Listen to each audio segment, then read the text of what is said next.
وكفى والصلاة والسلام على رسوله المصطفى وعلى آله وأصحابه ومن دعا.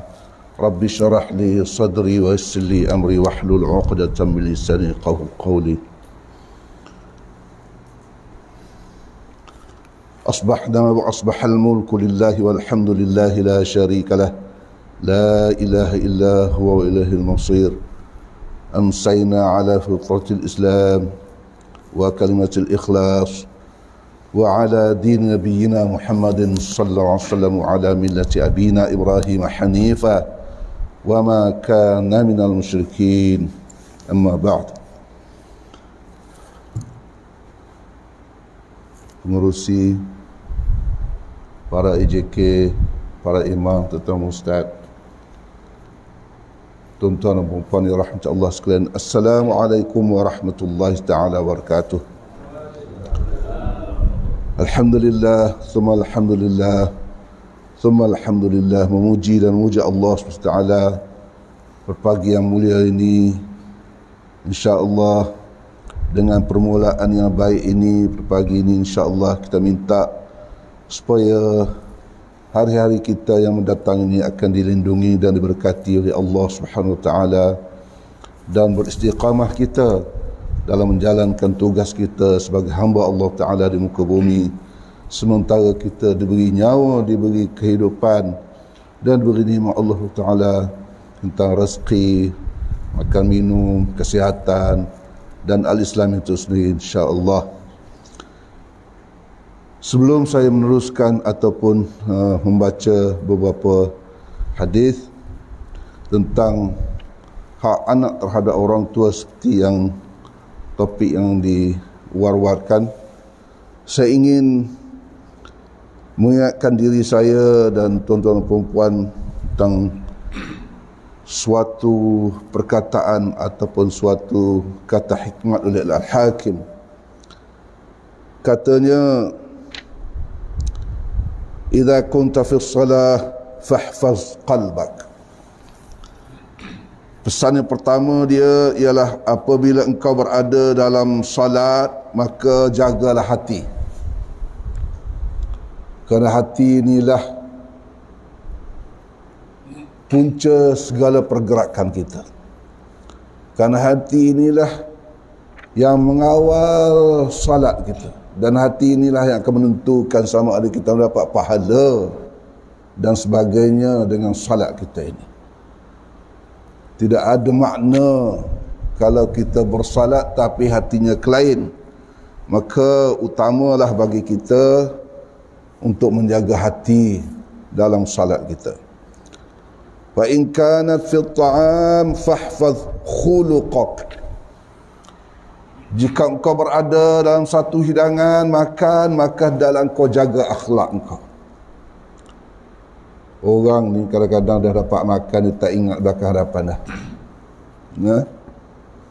Adat-adat makan pun dah lupa dah.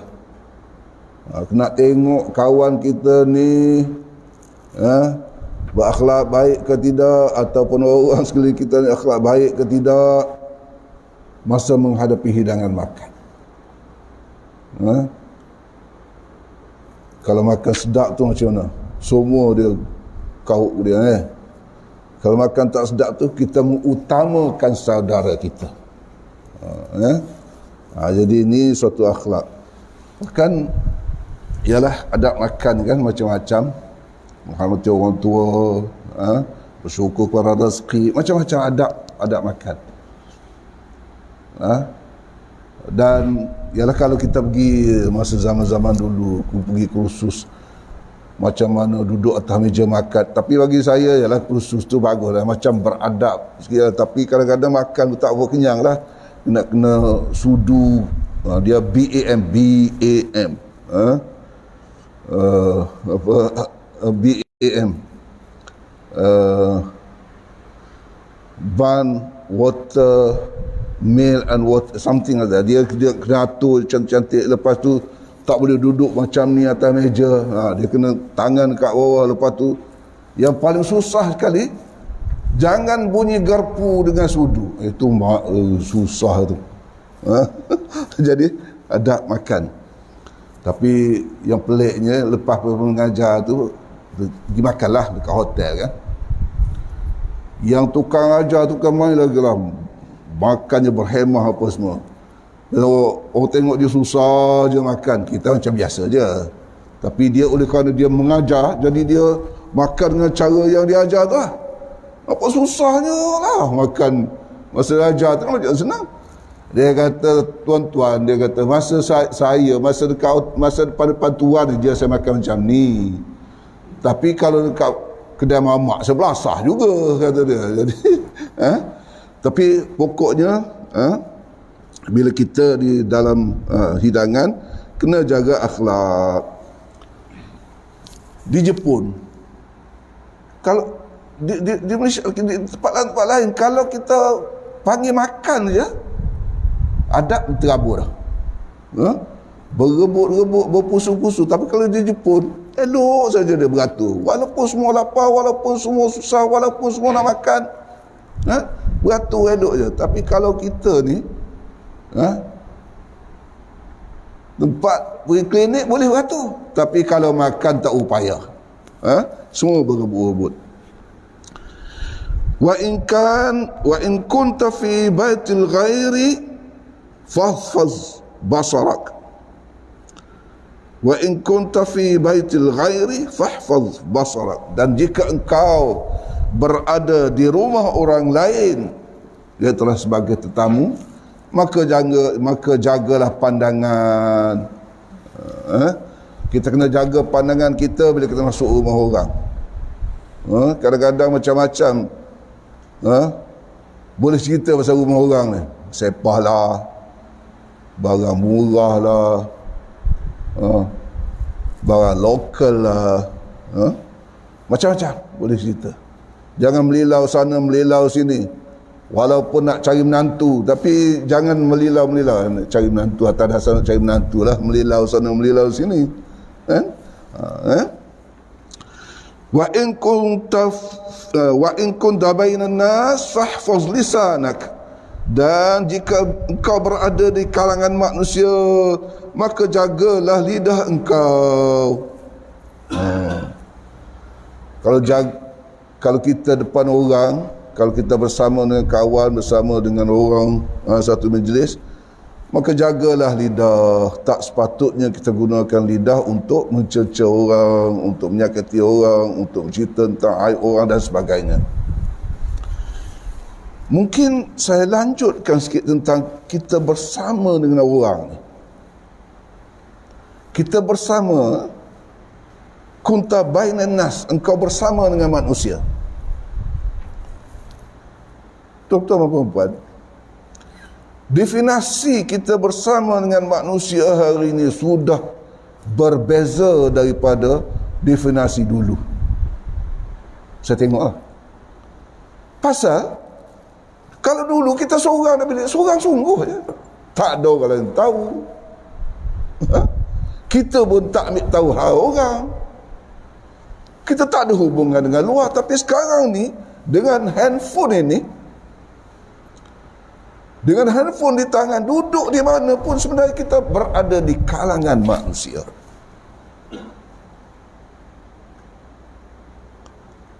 Kita sebenarnya bersama dengan orang. Kalau kita ada handphone, ada internet pula. Maknanya kita akan berada dengan orang senantiasa. Kita nak kata ke orang pun, seorang-seorang pun boleh. Kita nak mengumpat orang, nak mengeji orang dalam seorang-seorang pun boleh. Type je, jalan. Bahkan kita nak tunjuk diri kita sekarang ni macam-macam. Dan nak tunjuk diri kita pun kita boleh selfie, kita boleh live. Tak ada lagi dah.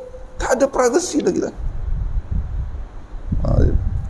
Bahkan tunjuklah semua sekarang ni, di hujung jari ni, mana kita memang sentiasa dengan manusia. Sentiasa di hadapan orang. Kita boleh cuci orang, kita boleh fitnah orang, kita boleh buat macam. Ada saya terbaca satu aplikasi komputer nama Deepfake. Mungkin tuan-tuan pun dah jumpa benda ni. Deepfake. Deepfake ni maknanya orang boleh buat, boleh fitnah orang, boleh cakap yang dia tak cakap macam dia cakap. Dia ambil gambar orang ni, orang misal kata nak tiru gambar dia, tak apalah, nak fitnah dia lah, nak fitnah dia, ambil gambar orang ni, lepas tu kita ambil gambar kita cakap, lepas tu dia akan ikut cakap kita ni dengan suara dia, dengan pergerakan mulut dia, dengan kalau kita angkat kening dia pun angkat kening, kalau kita tunduk dia pun tunduk, dia boleh ikut, tapi dengan muka dia dan suara dia. Mutu sajalah yang kena maknikah. Orang yang mahir sajalah boleh tahu ini fake. Kalau kita orang biasa ni, maaf, tak boleh cam. Kalau dia sebar video ni, macamlah dia cakap. Jadi maknanya inilah. Ini kalau orang pakai ni berkelahi habis segala orang, bukan saja politician, bukan saja selebriti, orang biasa pun boleh berkelahi. Kerana begitulah dunia hari ini. Jadi oleh sebab itu, kalau engkau berada di kalangan manusia, maka hendaklah engkau jaga lidah engkau. Dimaksudkan lidah ini maknanya kita berkomunikasi dengan orang lah. Cara berkomunikasi, cara menunjukkan kasih sayang kita, cara menunjukkan kebencian kita, cara kita berinteraksi, menyampaikan informasi dan sebagainya. Intaha al-hakim.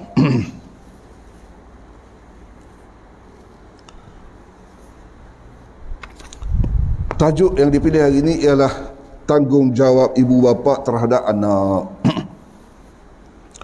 Tuan-tuan dan puan-puan, kita sering membicarakan, menekankan hak anak ataupun kewajipan anak untuk orang tua, taat pada orang tua, tak boleh durhaka, iaitulah hak kepada orang tua. Tapi kita jarang menceritakan tentang hak anak terhadap orang tua. Kita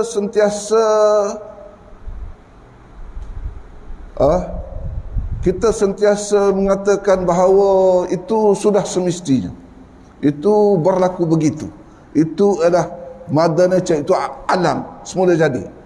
Anak begini, bapa begini. Terhadap anak ada tanggungjawab dan ada hak. Terhadap ibu bapa pun ada tanggungjawab dan ada hak.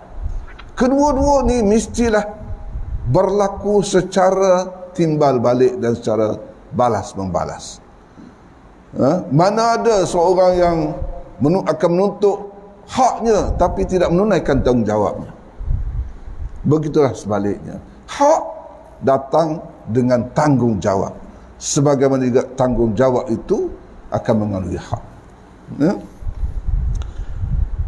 Satu kali Sayyidina Umar radhiyallahu anhu didatangi oleh seorang laki-laki, dan dia heret anak dia ni, dan dia berkata kepada Umar, "Wahai Umar, putraku ini durhaka kepadaku." Maka Umar pun bertanya balik kepada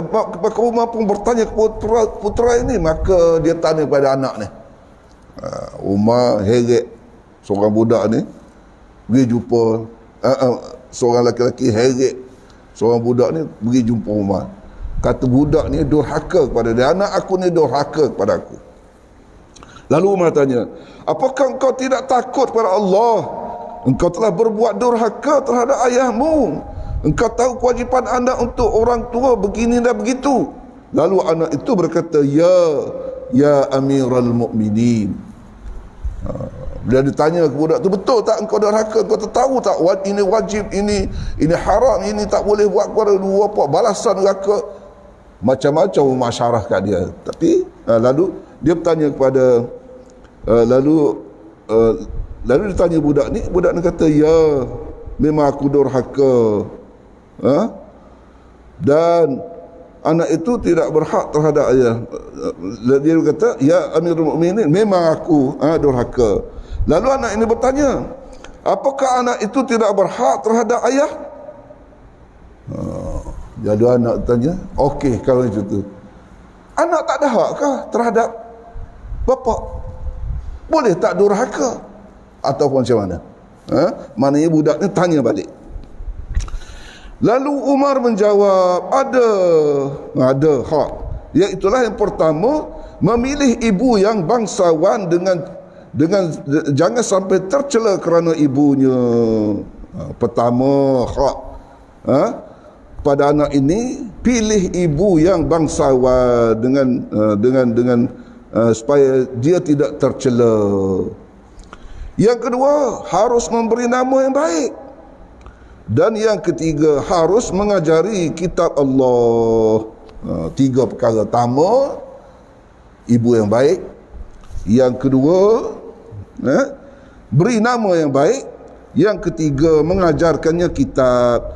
Maka berkata anak itu, demi Allah, dia tidak memilih untukku ibuku. Dia membeli budak wanita dengan harga 400 dirham dan itulah ibuku. Anak ni pun cerita, rupanya hak yang pertama pun tidak tertunai. Ibunya murahan, hamba yang dibeli, kebetulan dia anak hamba lah, dengan 400 dirham. 400 dirham ni murah lah kot. Dinar duit emas, dirham duit perak. Jadi 400 yang cerita perang itu berapa ratus? Mahal dah. Ini 400 dirham.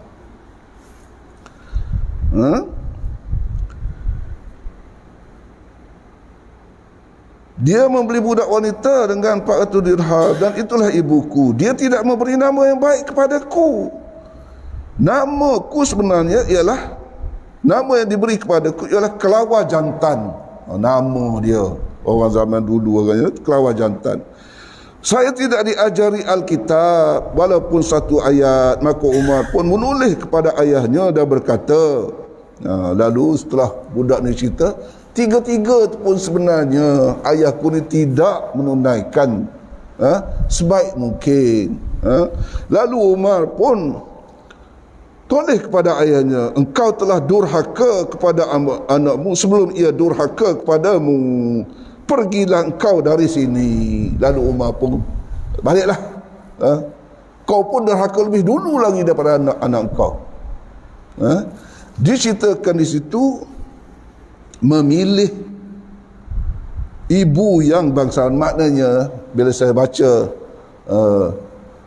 penafsiran tentang ibu ini, sebenarnya ialah di mana bila mendapat ibu yang baik, sebenarnya akan mendapat pendidikan yang baik.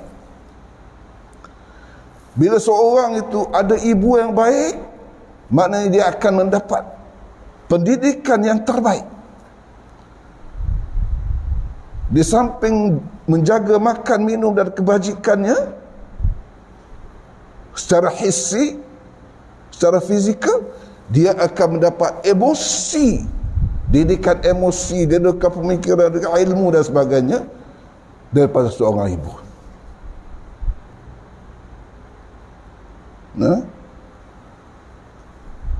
Ibn Taymiyah, seorang ulama besar, siapa tak kenal Ibn Taymiyah? Taymiyah tu bukan nama bapa dia. Ibn Taymiyah. Taymiyah tu lah ibu dia. Imam kita Asy-Syafi'i dan beberapa imam lain juga sebenarnya dipelihara oleh ibu yang baik. Imam Asy-Syafi'i, ibunya adalah ibu tunggal. Ikut saja anaknya ke mana saja. Oleh sebab itu, Al-Hafiz, seorang penyair Mesir, mengatakan al-ummu madrasatun. Ibu itu merupakan madrasah. Sekolah. Sebab tu kita katakan bahasa ibunda. Dia tak kata bahasa ayahanda. Bahasa ibunda. Jadi kerana ibulah yang mengajar. Bahasa ni, kita dapat bahasa ni daripada ibu, bukan daripada bapak. Betul lah, daripada bapak pun kan? Tapi maknanya banyaknya ibu yang berinteraksi. Al-ummu madrasatun. Ibu ini seolah-olah satu madrasah. Bagaimana kita akan mendidik seorang anak kalau madrasah pun tidak ada, madrasah pun guru yang tak lengkap, adab pun tak pandai dan sebagainya, nak mengajar anak-anak? Al-ummu madrasatun idza a'dadtaha a'dadta sya'ban tayyibal a'raq. Ibu adalah umpama sekolah. Apabila kamu menyediakannya sebaik mungkin, maka seolah engkau telah menyediakan suatu sya'ban tayyibal a'raq, suatu masyarakat yang generasinya akan terus hidup dalam keadaan yang baik. Tayyibal a'raq.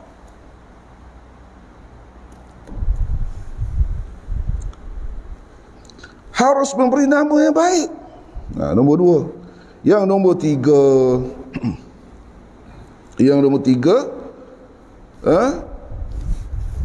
harus mengajari Alkitab. Abu Layyith Al-Samarqandi meriwayatkan sanadnya dari Abu Hurairah radhiyallahu anhu berkata, Nabi SAW bersabda, min haqqil wadi 'ala al-walid thalathah, an yuhassina ismahu. Kita baca dengan fi'il muta'addi, yuhassina ismahu idza walad wa yu'allimahu al-kitab idza aqala.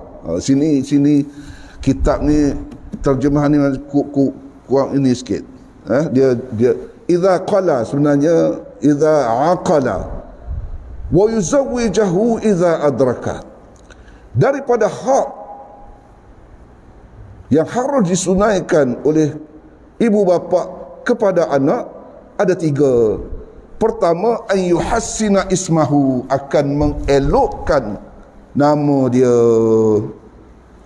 apabila walada, apabila dapat anak. Wa yu'allimahul kitab, dan mengajarkannya Alkitab, belajar Quran lah. Idza aqala, apabila dia telah berakal. Pada kitab ni sebut idza qala, tak ain dia sukut, dia jatuh kat situ. Wa yuzawwijahu idza adraka, dan mengahwinkannya. Betul, mengahwinkannya, bukan mengahwininya, mengahwinkannya apabila cukup umur. Idza adraka saya terjemahkan sebagai cukup umur lah. Pertama, nama dia. Oleh sebab itu Rasulullah SAW menyebutkan, innakum satud'auna yaumal qiyamati bi asma'ikum wa asma'i abaikum fahassinu asma'akum. Rasulullah sabda dalam Abu Daud, Sunan Abu Daud mengatakan, innakum tud'auna yaumal qiyamati asma'ikum, engkau nanti di akhirat besok akan dipanggil dengan nama engkau. Wa asma'i abaikum, dan bin kita, dan anak siapa. Maknanya dipanggil dua lah. Panggil nama kita, bin macam kita panggil sekolah tu lah. Fahassinu asma'akum, maka perelokkanlah nama engkau. Bubuh nama yang elok. Beri nama macam-macam lah. Bahkan Rasulullah SAW banyak mengubah nama orang yang maknanya seleweng ataupun namanya tak elok. Bahkan Rasulullah SAW nama kampung pun Rasulullah ubah kalau nama tu tak elok. Nama sebenarnya doa.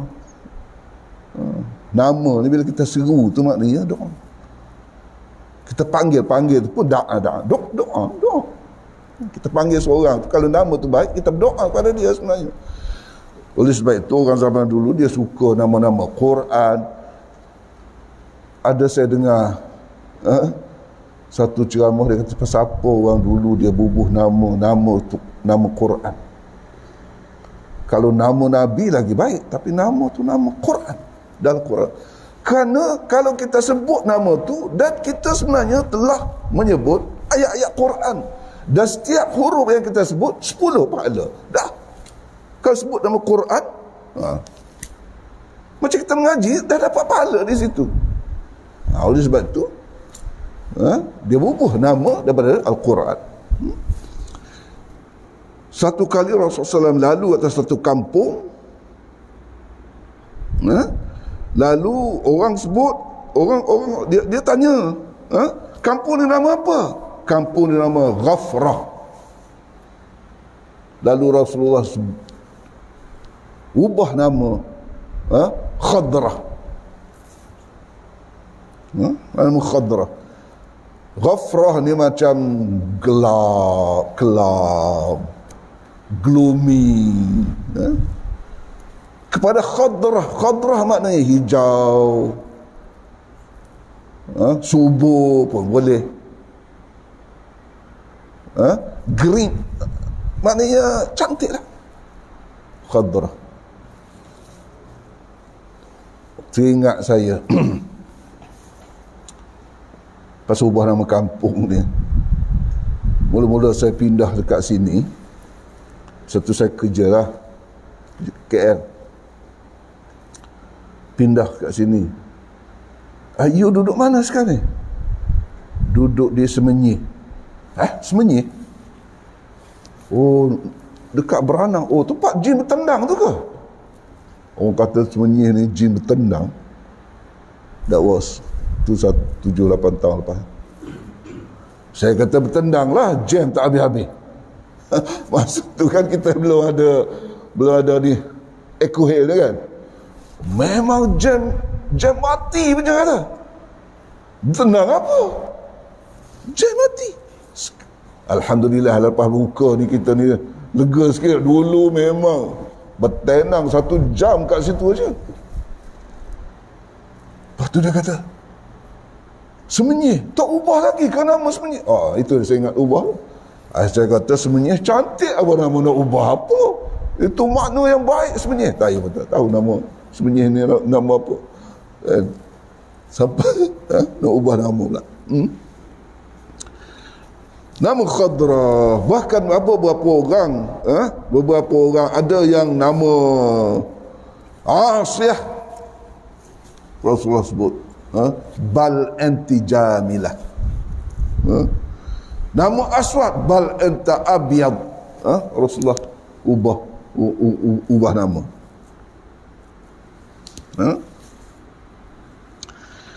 Dan ada satu hadis sahih, ahabbul asma' ila Allah Ta'ala Abdullah wa Abdul Rahman. Sebaik-baik ataupun sekasih-kasih nama si Allah ialah Abdullah dan Abdul Rahman. Bila kita baca tafsir tentang ayat dengan hadis ini, dia menyebutkan bahawa abdun kepada nama-nama Allah.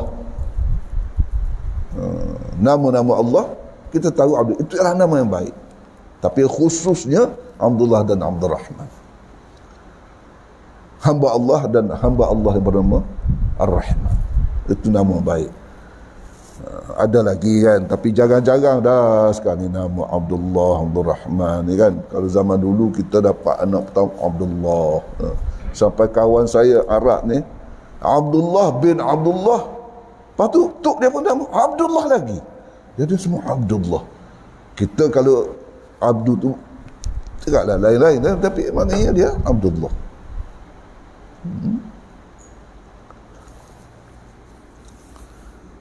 Bila nama Allah tak boleh kita taruh, tak boleh kita saja-saja tak taruh abdu, kerana kita itu adalah barulah kita hamba Allah. Tapi kalau makhluk tak boleh pula nama abdu. Syajarah, Abdus Syajarah, comel nama, cantik lah, Abdus Syajarah. Rupanya macam keling lah pula. Macam hamba kepada pokok. Memang setiap pokok besar sembahnya Abdus Syajarah. Tak boleh lah. Tak boleh. Kalau nama Allah kita tahu abdu. Tak tahulah kita panggil sekarang ni tu, panggil lah. Tapi nama sebenarnya ialah kena abdu di hadapan. Tapi kalau makhluk tak boleh nama tahu abdu kat depan pula. Qurtubi mengatakan nama Abdullah, Abdul Rahman dan nama-nama baik abdu kepada ini sebenarnya ialah nama yang amat lengkap.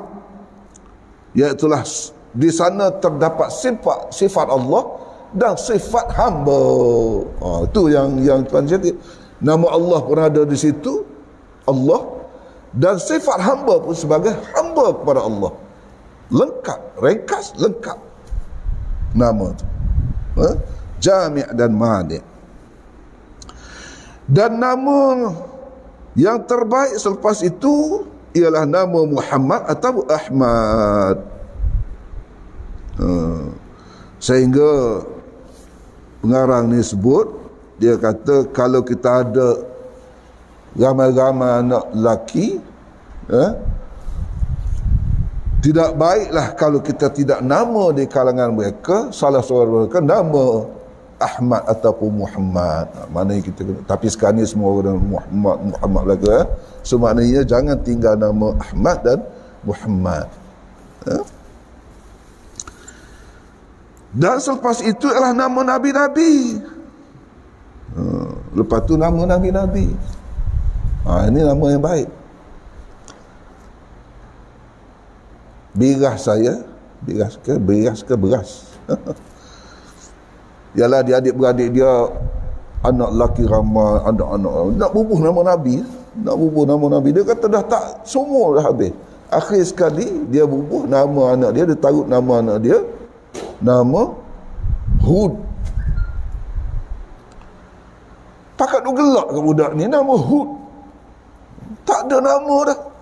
Orang sekarang ni kan, nama moden lah apalah semua, dia nama Hud. Jadi padahal zaman-zaman dulu-dulu memang ramai je nama Hud. Tapi sekarang ni orang dah tengok sepupu-sepupu tengok engkau nama Hud. Pelik. Saya tanya lah, nama Hud. Alhamdulillah nama bagus. Saya kata nama Nabi-Nabi. Pasal apa pilih nama Hud? Dia kata tak ada dah dalam keluarga dia. Semua nama Nabi-Nabi semua orang ambil belaka dah. Tinggal Hud saja lagi dah. Saya bubuhlah nama Hud.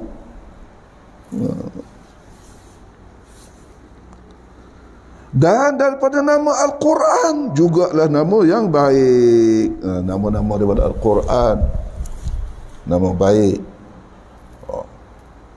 Saya pernah lah zaman-zaman dulu, mula-mula kahwin dulu, dapat anak, tanya-tanya orang. Dia kata, tengok Al-Quran lah. Tengok Al-Quran, dia kata, buka Quran, perkataan pertama yang ternampak, itulah nama anak kita. Allah. Tak ada pula dalam Sunda macam tu. Dia kena, nama Quran pun kena pandai pilih. Kena tengok nama. Baca-baca nama, ada nama. Zaniyah pun ada nama. Zaniyah. Jadi ni nama yang buruk. Pelacur. Perempuan pelacur.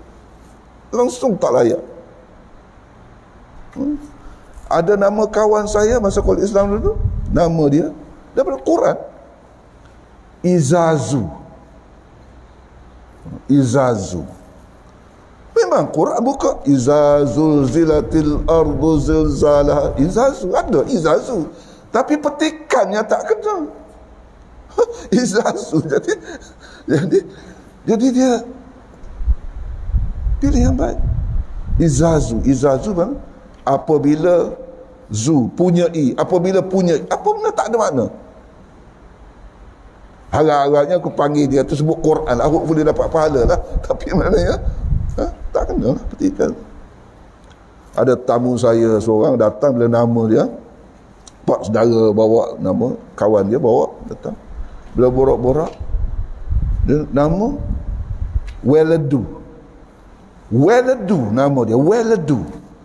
Lepas tu masa dia masuk bilik air, saya tanya pak saudara saya ni, nama dia apa? Weladu.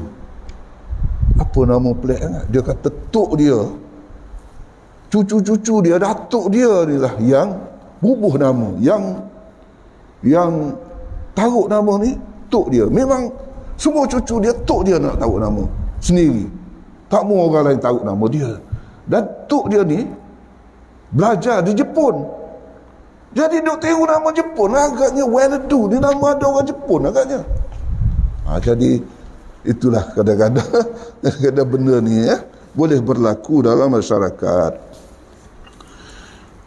Wa inna akhda'a al-ism 'inda Allah rajulun tusamma malakul amlak.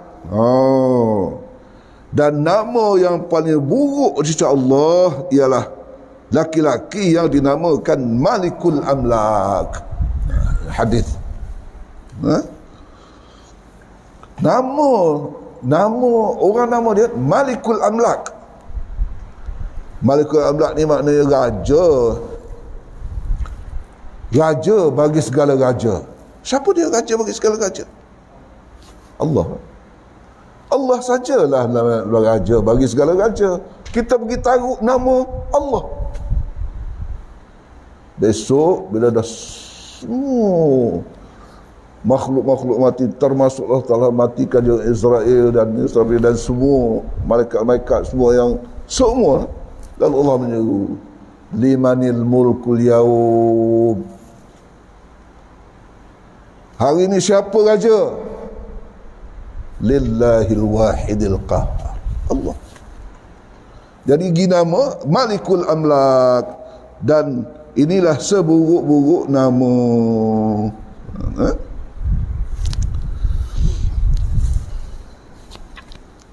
5 minit lagi tuan. Wa yu'allimahul kitab, tadi nama yang baik. Wa yu'allimahul kitab, dan mengajarkannya kitab, idza aqala, dan apabila dia telah berakal. Mengajarkannya Alkitab. Oleh sebab itu kita sebenarnya dalam keluarga ni sepatutnya kita mengajar Quran pada anak kita sendiri. Bila dah nak belajar yang advance tu, baru sepatutnya kita hantar kepada guru. Dan kalau kita boleh yang advance tu, advance lah. Sepatutnya dalam keluarga tu boleh mengajar Alkitab. Kadang-kadang kita daripada kecil lagi pun kita dah hantar, maknanya yalah, sepatutnya kalau kita mengajar, maknanya pahala tu turun-temurun kepada kita. Kerana itulah kita nak cari orang, kita nak mengajar orang lain. Tak tahulah kita ni untuk guru Quran ke tidak, kita nak mengajar orang lain tu kan. Tapi yang sedia ada anak kita ni, alhamdulillah ada anak kita depan kita, sepatutnya kita ambil peluang untuk menjadi orang terbaik. Khairukum man ta'allama al-Quran wa 'allamah. Dan bahkan kalau kita ajar Quran ni kan, pahalanya yang dibaca setiap ayat huruf dia akan sampai kepada kita. Man dalla ala khairin mithlu fa'ili.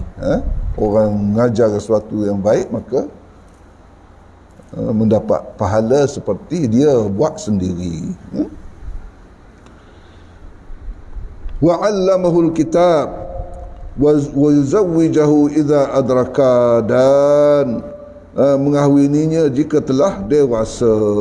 Orang sekarang ni bab kahwin ni dah lanjut-lanjut. Dalam Islam dianjurkan supaya tidak terlampau lanjut, tidak terlampau lanjut, kerana memang sosial hari ini pun menunjukkan bahawa orang kahwin lewat macam-macam. Terbukti perkara-perkara yang tidak baik boleh berlaku dalam masyarakat. Tuan-tuan dan puan-puan ingat pukul 7 dah. Saya ingat seperti setakat ni dululah. Kalau ada yang baik itu dari Allah Ta'ala, dan kalau ada sebarang kekurangan Sebenarnya kekurangan daripada saya sendiri, saya minta ampunan dan maaf kepada tuan-tuan dan puan-puan kalau tersilap bahasa dan terkasar bahasa. Aqul qawli hadza wa astaghfirullahalazim. Assalamualaikum warahmatullahi taala wabarakatuh.